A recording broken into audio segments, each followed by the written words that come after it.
All right, I guess it's time to start. Well, first of all, I want to thank everyone for taking their time again, for the people who have already been to one of our other Project Major events, and for the people for who it's the first time, welcome and welcome tonight. And also a special welcome to Walker, who is who is going to be our student speaker. And yeah, before I give it over to Ties, our moderator of tonight, I would like to quickly introduce O20 and who we are. So we're a political party, as most of you know. And besides our general work in the councils where our candidates are pushing through our policies, we also organize quite some events. And those events include guest lectures, but besides that, they also include Project Major. And Project Major is where you are tonight. And we as O20 believe that the university, hopefully next year, will do a lot more in order to help you as students making a more informed decision on what specialization to pick. But nowadays, this year, you can only go to the website, see what courses you have, but that's basically it. There's not really much more that the university does for you. So that is why O20 thought it would be a nice idea to invite, first of all, a student who can give you a better insight on the specialization. And besides that, a professional who can give you a better insight into what you can actually do with the specialization in the work field after finishing it. So without further ado, I would like to give it to Ties. And I want to thank everyone again for being here. And if there's any questions about O20 or this event in specifics, feel free to send me a text or, of course, follow us on Instagram and send us a text there. So thank you. And Ties, now it's up to you. All right. Thank you guys for being here. Thank you, Dede. Yeah, I will be moderating tonight. I will first go through the schedule a bit. Walker will take over for me in a bit. He's a third year of political theory. He will briefly have a presentation on what it's like to pick that major, what the study experience is like, which skills he enjoys, which courses he enjoys, stuff like that. Then we will have a brief opening for Q&A sessions. After that, we have a 5-minute break. And then Thomas Munst, a professional from the field, an investigative journalist, will take over. And we will have a few where we ask him about how he has experienced political theory and how he has learned what he has learned from that and how he applies that in professional world. After that, again, we will have a Q&A. So Walker, the floor is yours. Yeah, thank you. And to continue the endless stream of thank yous we've had over the last 2 minutes, thank you to Project Major and O20 for organizing this, for inviting me. Thank you, Anton, for reaching out to me, Ties for moderating, and everyone for all of your organization help. Now, I'm happy to present to you guys my specialization, everything that went into it. I'm very proud of the specialization. I've very much enjoyed it, and I'm happy to share it with you now. Of course, my name is Walker Haskins, and this is the political theory specialization. If you're looking for IR, you're in the wrong place. So let's start off with a couple introductory notes, right? I'm going to follow the standard format provided to me by Project Major. For those of you who have seen a different Project Major presentation, this should be familiar for you. For those of you who have not, it should still be easy to follow. I have designated my most important points that I want to draw your attention to in red text, as you guys can see over here. And I'd like you to kindly save questions for the end for me. I'm happy to answer any question you got, just not in the middle of my presentation. And finally, I want to make the disclaimer that I'm going to be focusing on the core module of political theory, but I can give some limited information on the electives as well. I know the electives that I took and several of those of my friends, but I can't give you detailed information on most of the electives. All right, so motivation. Why did I choose the core module of political theory? Well, my main reason for doing so was I have had a long interest in philosophy, and especially political philosophy. I've had a deep interest in political science since high school, and going on and reading more and more political science wanted me to get really to the root causes of things. And I found that is philosophy. And so at the UVO, when I started taking my first formal classwork and coursework in philosophy, I really was drawn to political theory.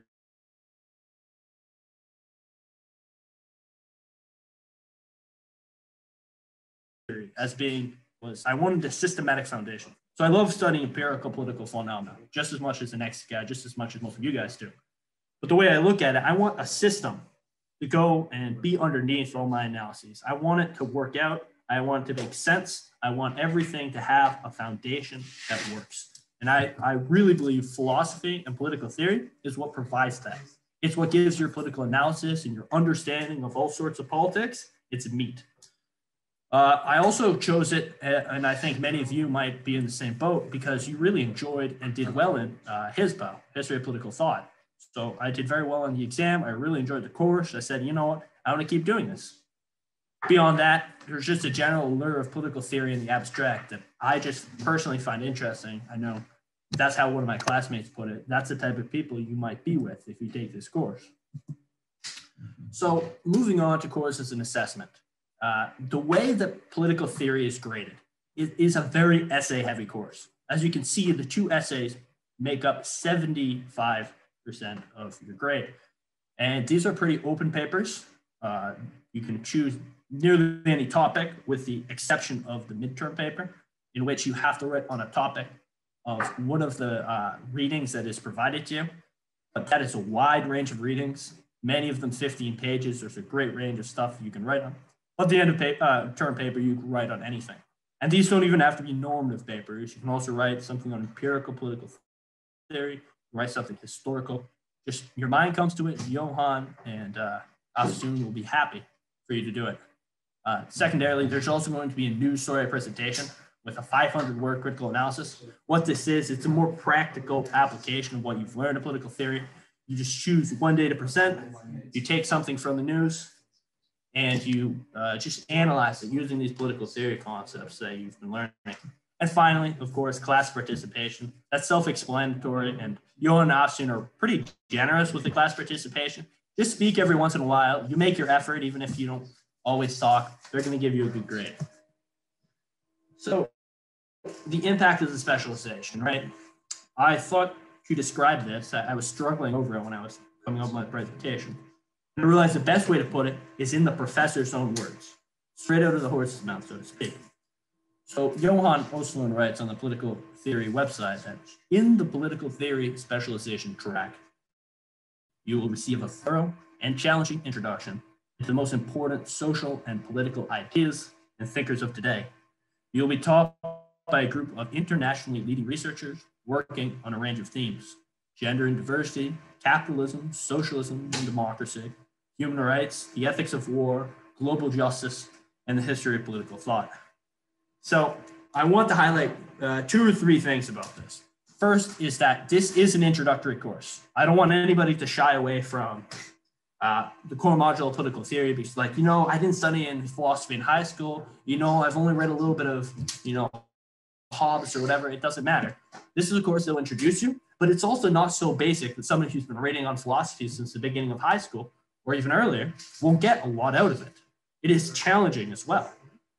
And moving on, it is when they say the most important social and political ideas and thinkers of today, they mean that. This is not a history course. This is not history of political thought.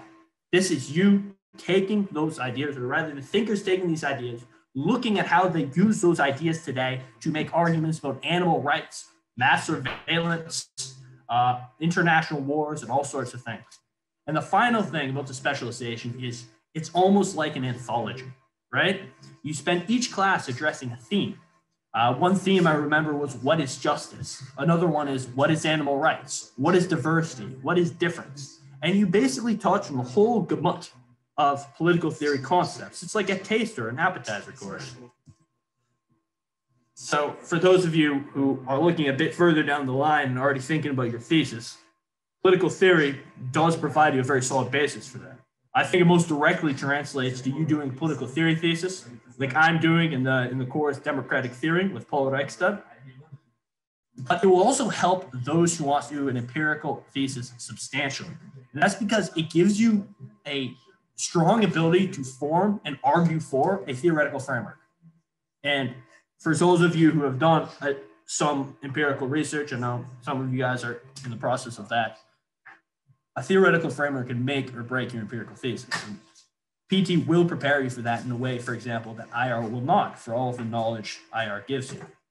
You might wonder why and how does the political theory core module do this? Well, through engagement with philosophy and theory, you're engaging with reasoned systematic argumentation. That's not to say that what IR does is not reason. And some of the thinkers in IR, for example, I keep picking on IR, and that's only because, you know, Anton's here. But it's not that these thinkers are not reasoned, nor are they systematic. But political theory especially tries to do so. And when you do that, when you go all the way to the root causes of things, that can be very beneficial for your later thinking and your later thesis. Also, in terms of specialization, well, of course, I keep referring to the core module of political theory. And the way this works is that there is a course that you will take in the second year. It's 12 ECTS. It's, I believe it's the entire semester, and that's the first part of the specialization. But you also have to choose 2 electives. You can see over here, I have the restricted choice 6 ECTS electives, restricted choice 12 ECTS electives. So the semester that you take your thesis, as many of you know, you will take one of these restricted choice 6s and one of the restricted choice 12s. For me, I took the political theory of human rights with Dana Mills. She's an Oxford academic, and tolerance and limits of freedoms with the inestimable Marcel Mawson. So there's a range of other ones. I can do to the best of my ability, answer any questions. I'm most familiar with my courses as well, but let me know at the end if you want me to go more in detail into what these electives are like.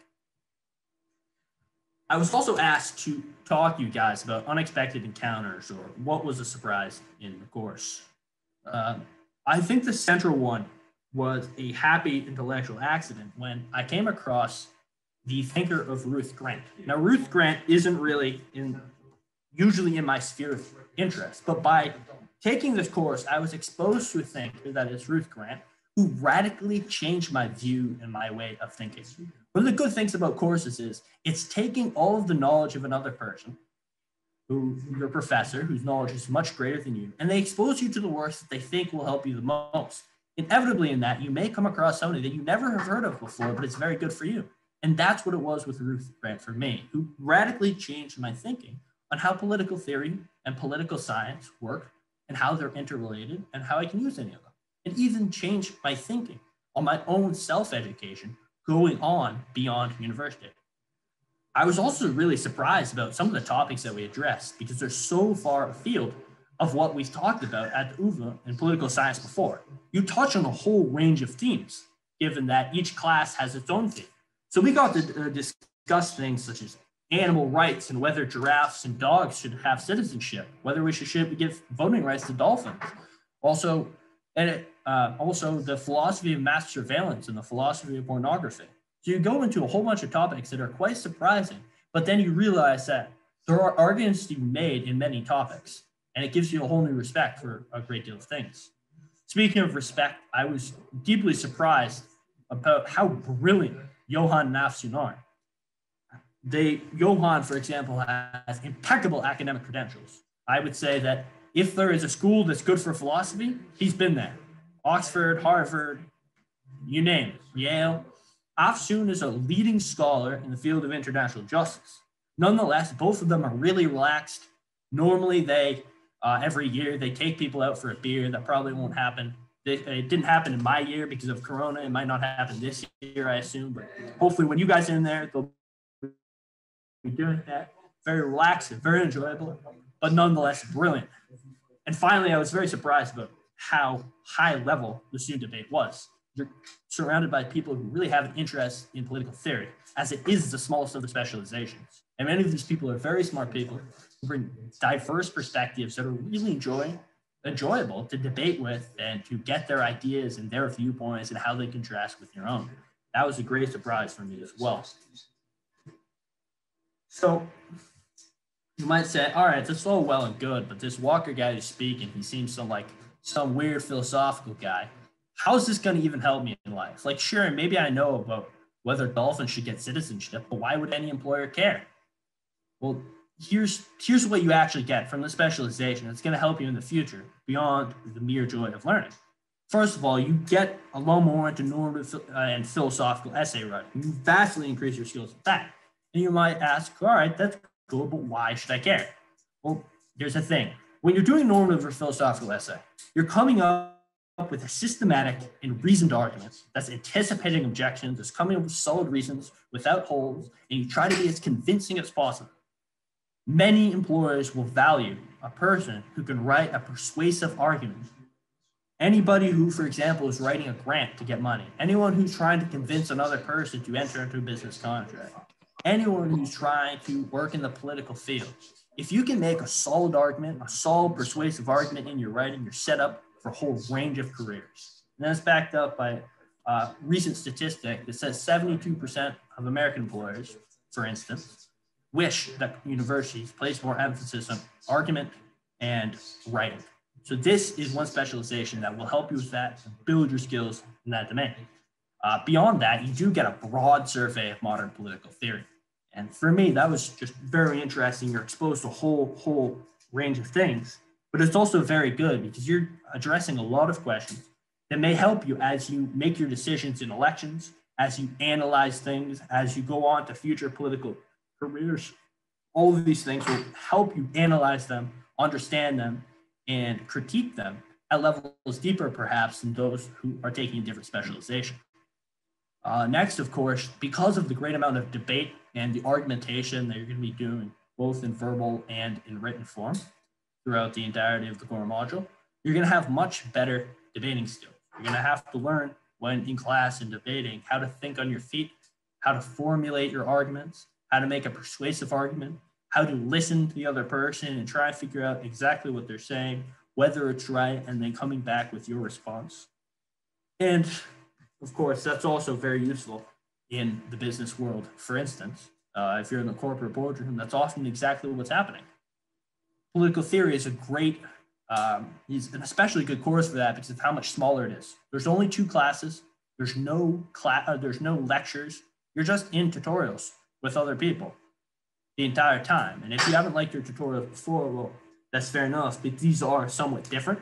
And you are going to be discussing and debating for a solid 60, 70% of the time. The last skill I would like to highlight is the boost for reading skills. The reading skills, absolutely critical. Many of you guys I know aren't native speakers. So it can also, by exposing yourself to some of the most intricate and difficult texts possible. For example, one of the authors that we read, his writing was described as tortured prose. Then you're going to get on a whole new level of reading. And that's going to especially help you in an academic career, but it'll also help you in future careers in the normal world as you really learn how to analyze a text, pick apart the argument, all of that. Just as with making an argument, picking apart an argument and reading it is a very useful skill across many, many careers. So next we will go into what I wish I learned during specialization that I did not have the opportunity to. So the first 2 partially relate to just me and my particular interests and my historical orientation. I really wish that we got more of the basics of the tradition. Really the famous ones, the foundational thinkers, the thinkers that everybody's drawing on. I wish we got more Plato, more Aristotle, more Kant. As I said before, the core module of political theory isn't a history course. You're not going to read any of those authors, not even a word, except in a citation or something. Personally, I feel like there's a great deal of value to these authors and a value that isn't offered by modern authors. That isn't to say that what you read during political theory isn't as good. It's simply a different kind of good. And I just wish we could have addressed that more when we did not. I also wish historically and as a big picture type guy that we got more in the different schools of political thought and their relations. It helps me immensely when I'm reading a thinker to look him up on Wikipedia and say, oh, look, this guy's an analytical Marxist and he believes this, this, and this. That's why he's arguing this way. Whereas this other guy who's a second paper for my reading is a structural Marxist.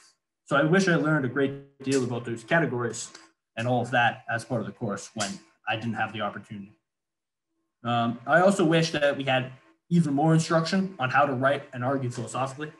Like I've said, you do get a great deal of instruction. Afsun and Johan do teach you, but more is always better. And I do believe this is the most critical part of this course and one of the most valuable skills that you can get at the UvA.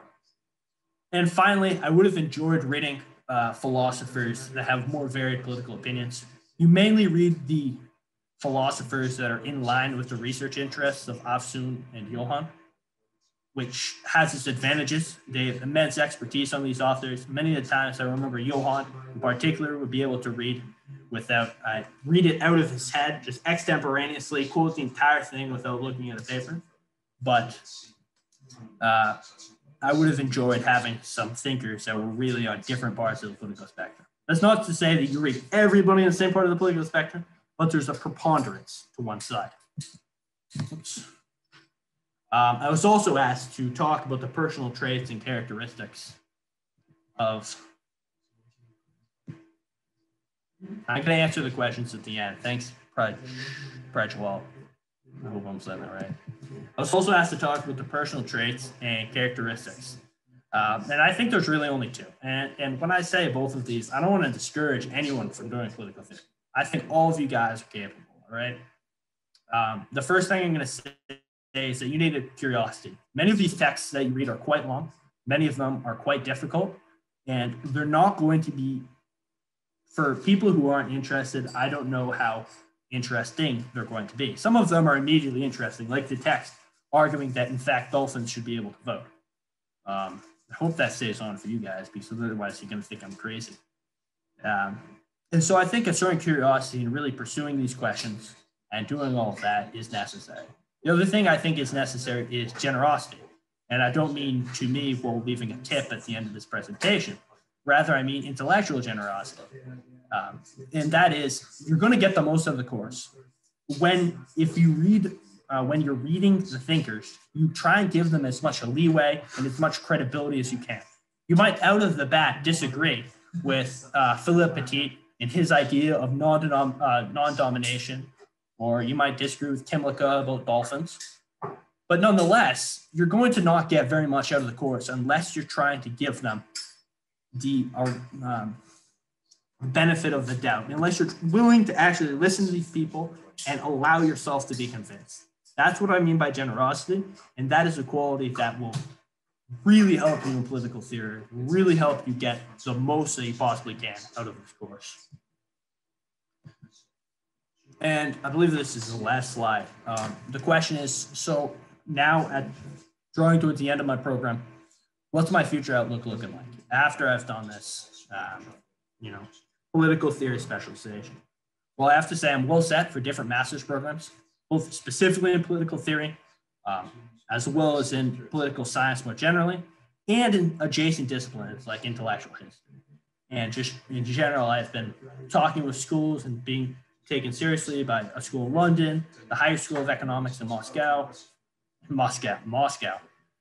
Schools in the US are definitely within a possibility, and I'm talking with a school in Prague. So if you're doing the political theory core module, you're not going to be exactly limited in your master's program choices.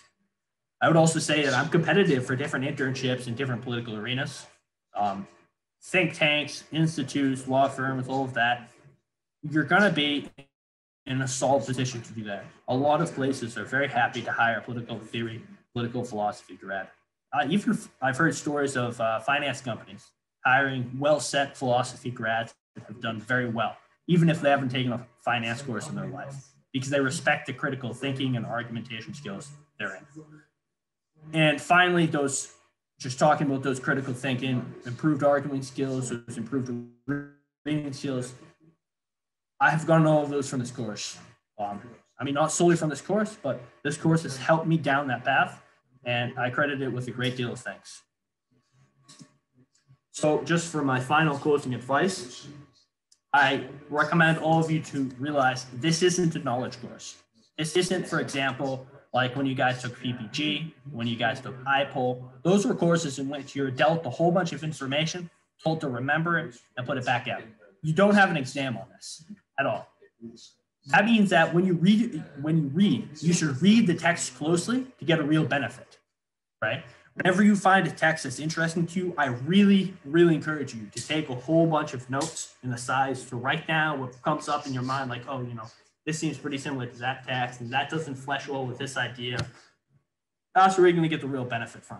If philosophy is the study of wisdom, and you're not reading your text closely, you're not going to get much out of it, because there's not even any facts there for you to remember, really. They're arguments, and you're only going to get those if you read your text closely. I also recommend, if you take it, get some background in philosophical texts. Maybe read a couple, look at JSTOR. You have the free membership from the UVA. maybe open that book of Kant, maybe open that book of Locke, and make sure to use the SEP. Yo, guys, can you quiet down? Use the SEP, the IEP, and Wikipedia. The SEP, Stanford Encyclopedia of Philosophy, Internet Encyclopedia of Philosophy, and Wikipedia. That added context can really help you out. And finally, I think you'll benefit a lot from our questions approach. So when you're reading the text, mark it up, right? When you have a question or when you have a general question in your mind and you read a whole bunch of philosophy texts, you can compare them against each other and the different views therein. That's a very beneficial approach. So I hope you guys enjoyed my presentation. I hope I didn't go too fast or try and cram too much information in. I hope it helped all of you, and feel free to ask questions. I'm going to start actually with the questions that came in the chat.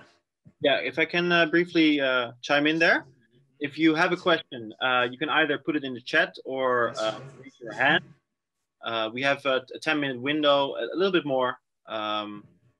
So yeah, please just ask, feel free. But we can start with one question in the chat. So let's start with the first one. As you hinted on your passion for philosophy, were you satisfied with political theory? I ask that because some differentiate between political theory and political philosophy. Could you expand on this? Okay, so I guess it's best to start with the difference, right? So some people say the difference is political philosophy is American, political theory is European. That's not precisely correct, although it kind of maps onto the geographic differences. Rather, political theory is normative political research done in a political philosophy department, while political philosophy is normative political theory being done in a philosophy department. One's done in a political science department, the other one's done in a philosophy department. And as such, they have slightly different focuses. Political philosophy is really going to look all the way down at the first causes. They want to ground all their thinking, epistemology and metaphysics and all of that. That's not to say that political theory doesn't, but political theory tends to trend a little bit more practical, tries to tie itself more into the social sciences, say, okay, how can we use these philosophical ideas to tie in, and how can we use them in the research? How can I use this to help my other political science colleagues? And so to answer, was I satisfied with political theory? Yeah, I was satisfied with political theory. I don't think any problem I had with political theory came from my passion for philosophy. I wouldn't say that, not at all. All right, I hope that answered your question, Prajwal. We have you have had a few questions in the chat, but I want to kind of spread it out. So Victoria Mazzone, you raised your hand. You can unmute yourself and ask your question. Hello. Turn on the camera so I'm not gonna be rude. But my question is more like a personal curiosity. My main goal within political science is to try to explore different sources of power. They're not usually seen as normal, or they're not to explore within academia, more like music and culture. And I'm planning on doing political theory with a music, culture, and cognition minor. With your experience, do you think political theory is the track that's gonna allow me to put my own vision of politics, not necessarily be stuck into other theories? Victoria, I think I'm gonna make you very happy, because one of the teachers in political theory, not for the core module, but rather for one of the electives, Donna Mills, she's an Oxford academic, and she actually wrote her thesis and later a book on the relationship between dance and politics. So I think something right up there, you would fit right in with taking her course. I know also Avsund would probably be very interested in all of that, although I know her focus on international justice. She definitely likes talking about power. She really likes Adorno, and Adorno, I know, talks about the relationship between music and power in society. I'm sure she would love to talk about that. And one of the cool things about that course is if you get enough people interested in it, they might just change one of the classes, say, fuck it, we're gonna talk about music today, the philosophy of music and power. If you can get enough people interested, they've done it before, they did it with surveillance, for example. Who's to say why not again? I think you'd enjoy it a lot. Nice, thank you. No problem. All right. Saskia, I've seen your question, Prajwal as well. Those are questions not about the content yet. I want to get into that later. So I have seen them. We'll come back to them. But let's first start with Julia's question. And she was wondering about something you touched on regarding the professors having sources from one side of the aisle mostly. If you don't mind her asking, how biased are they? And does it impact negatively, in your opinion, a student's expression? Putting sources on one side of the aisle is an apt way to put it, Julia. I don't really have many problems with the professors, not at all. In fact, I really got a personal connection with Johan, as most of the people did. And most of the people also really got a good connection with Safsun. They definitely have their political views, but they're pretty open and friendly and congenial people. We had a whole wide range of political opinions. I know we had like 2 Marxists. We had some sort of Christian Democrat guy. We had a couple conservatives. We had one girl who's like super pro Putin in my class, like super, like she swears by Putin. And the funny thing is that girl's Dutch. So I don't even know why she wears Putin and authoritarian regime so much. And so does it really impact negatively freedom of expression? I can't say that I felt any problems expressing myself in that class. Occasionally, I suppose I would be careful, but that would rather be from other students and not from the teachers. I didn't have a problem with that. All right, Julia, I hope you that answered your question. If there's still something unclear, please put in a follow-up. Now I want to go back to Prajwal. He had 2 following questions, so let's see if we can cover them both. He asked if you could highlight on the difference between political theory as a specialization versus as a minor. I don't know if you know anything about that. And his second question is political theory very material heavy, like HISMO, or is it a bit more abstract in nature and maybe following the lectures a bit more like IPOL? So, okay, so yeah. Political theory as a minor, if I remember right, you have to take Introduction to Utopia and Dystopia. You have to take the political theory core module and 1 elective course, if I remember right. Introduction to Utopia and Dystopia, from what I've told and seen on the website, it's a great deal of talking about utopian and dystopian regimes. You talk about Thomas More's Utopia, you talk about Brave New World, 1984, The Handmaid's Tale. It's almost a little bit like a literature political theory course, okay? It's pretty interesting perspective. I'm almost certain it's taught by Eric Schlieser, and he's a very good teacher. And you take 1 elective from a wide range of things. There's a whole bunch of things you can do. And then of course you take the core module like everyone else. Now, when you take the specialization, you're going to start with the core module, then you're going to take 2 upper level electives. So you're going to go further into political theory and into more advanced topics when you do the specialization. That's kind of it. And the content is slightly differently, and you get to tailor it more with the specialization because you have 2 electives instead of 1. So you can also more customize depending on what your interests are. That's right. That's right. If I can go back to the previous slide, somewhere over here. No. Here, yeah. I'm sure you could. These are restricted choice electives, but this is just some of the examples of stuff that you would be able to take, either in the specialization or the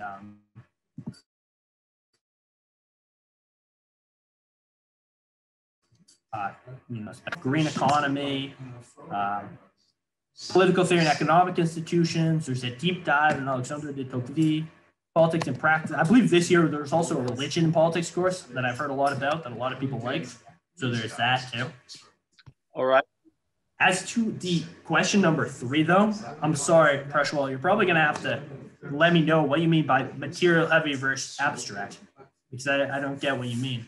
Prajwal, maybe you can elaborate on that in the chat, and then for the time being, we can move on to Saskia's question. That's depending on the feedback you get. So she's asking how much feedback you get, especially on the essays, and was it useful? And maybe also like what are they specifically looking at in political theory? So what are they looking at? They're looking for you to make a cogent argument. So if you can make an argument in which each one of your paragraphs comes from the next one, where you're making an argument where each thing comes logically from the next, you're going to get a good grade. All right. And they will help you with it. Austin and Johan both are the type, they'll stay after with you, that they'll even hang out with you like more than once. Like Austin is well known in the political science department for just getting beers with her students. And I played ping pong with Johan once at the faculty ping pong team. These are people that are super approachable. They're really easy to ask for extra feedback, extra advice, extra time on an essay or something. These teachers are going to be your teachers, but if you connect with them, they're also going to be your friends. And it wasn't only for me that they did this. This was the entire class, really. Most people got along swimmingly with the teachers. And I feel like I wasn't fair because I didn't really give you an answer on the feedback. The feedback's pretty average. But if you ask for more, then they're going to give you a whole bunch. On my first one, I just kind of got normal UVA feedback. On my second one, I really wanted good feedback to really get my writing down. And Johan gave me a lot of feedback. So there you go. And I felt a lot of it was very insightful. So to summarize, it was useful feedback and there was also ping pong involved. Exactly. All right, then Prashwal has elaborated on it. He said, regarding the material heaviness, I meant, is it too much reading and rote learning or sort of more abstract idea-based? And maybe to come back to his first question regarding that, like he compared it to HISMO, which was very heavily based on the readings. And in IPOL, they more laid out certain ideas on which you could, you could hang up like whatever you read and all the content. So you didn't have to do that much of the reading as long as you understood the deeper structure behind it. No, political theory is a reading course. I would not say it's rote learning whatsoever. It certainly is the furthest thing possible from rote learning, but it's definitely a reading course. Beyond that, though, I would also use the word abstract to describe it. But to answer your question, I think without picking apart the words, it's closer to HISPO than it is to IPOL. It's not a knowledge course, like I said, okay? It's going to be a reading course where you're expected to read and understand the readings and then debate with them in class. Then again, like honestly, if you don't do a reading and you just kind of read the Spark Notes for it because you're busy or something, you're going to do fine, you know?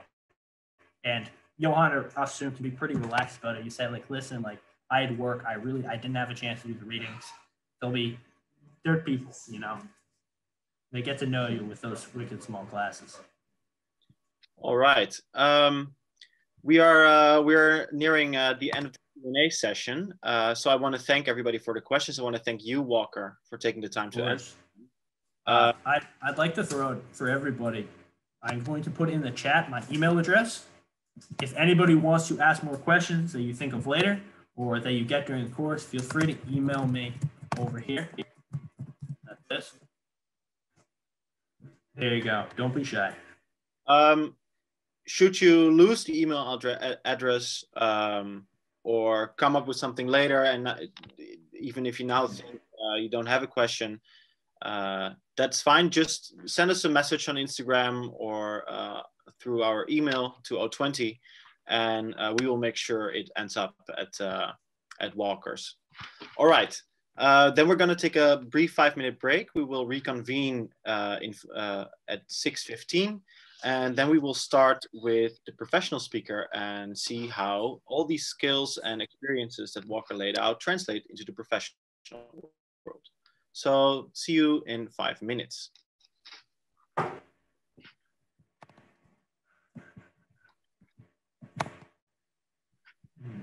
Everybody, we're going to continue. We have invited a professional speaker, somebody who has studied political theory and who is now working in the field. And that's Thomas Muntz. He's an investigative journalist. He's also a teacher of political philosophy, so really an expert, I would say. And he will briefly introduce himself. So thank you for being here. Oh, important. I want to reiterate what Dede said at the beginning. It is fine. You can use all the information that Thomas and I will be discussing today, but please don't reference him directly. Keep his name out of it. But yeah, please use all the information that we're giving you to help you in your study choice and further career.